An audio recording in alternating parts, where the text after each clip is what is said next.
Super ఉన్నాయండి. పైన chat వేసుకుంటే చాలా బాగున్నాయి. బఠానీ మెత్తగా, శనగపిండి కొద్దిగా రోస్ట్గా చాలా బాగుంది. Welcome to my Bommarillu Sunitha's kitchen. బఠానీ పకోడీ చేస్తున్నానండి. బఠానీలు బాగా పొద్దున నానబెట్టుకొని 1 గంట ముందర స్ట్రైనర్లో వేసేసినాను. చిన్న గిన్నెతో ఈ శనగపిండి తీసుకున్నాను.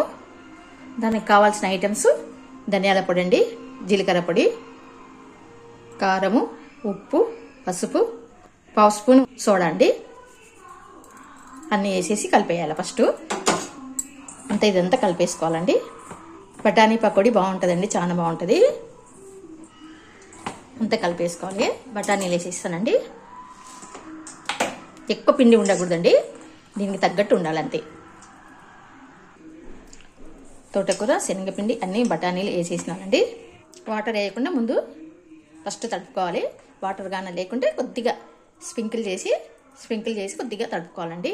ఇలా తడుపుకోవాలండి. బఠానీకి అంటుకోవాలండి శనగపిండి, అంతే, ఎక్కువ ఉండకూడదు. నేను 2 స్పూన్లు వాటర్ వేసుకున్నానండి. అప్పటికప్పుడు మీరు స్టెయినర్లో వేసేస్తే ఇంకా అది కూడా పట్టదండి. నేను తోటకూర అండి, తోటకూర సన్నగా కట్ చేసుకొని వేసుకోవాలి. చిన్న ఉంటల్లాగా ఇట్లా వేసుకోవాలి. చిన్న ఉంటల్లాగా వేయాలి.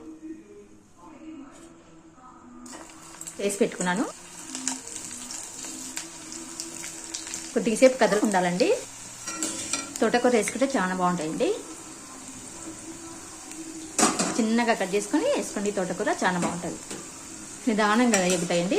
బఠానీ కదా, ఇలా పట్టు ఎగురుతాయండి. దూరం ఉండి వేసినాక కొంచెం దూరం ఉండండి. ఎంత బాగున్నాయి కదా,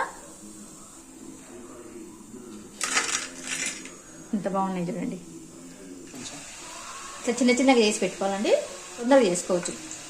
ఎంత బాగా వస్తున్నాయో. నిదానంగా కాలుతాయండి. బఠానీలు ఉన్నాయి కదా, తోటకూర బఠానీ చాలా బాగుంటుందండి. రోస్ట్ కావాలండి. బఠానీలు ఉంటాయి, కొంచెం లేట్గా కాలుతాయి. చూడండి ఎంత బాగా వస్తున్నాయో. ఎక్కువ శనగపిండి వేయకూడదండి. ఒక చిన్న కప్పుతో 2 వేసినాను.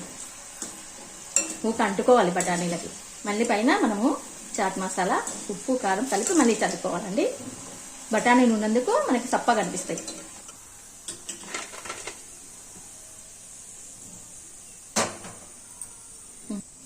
వేసేస్తాం.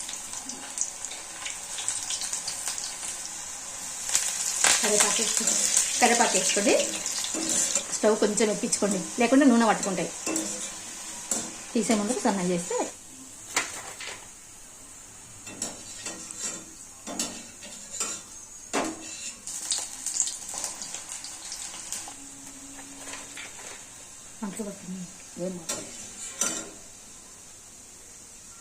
స్టాండింగ్గా అయిపోయినాయండి.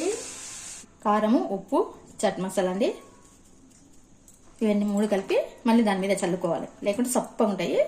ఇట్లా చాట్ మసాలా, ఉప్పు, కారం కలుపుకునేది వేసుకుంటూ ఉండాలండి.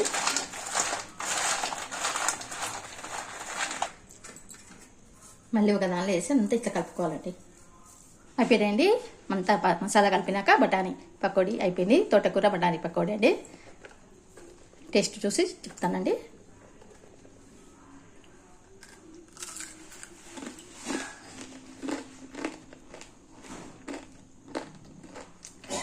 సూపర్ అండి.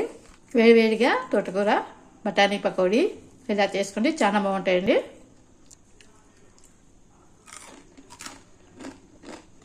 ఎంత కరకరలాడుతున్నాయండి.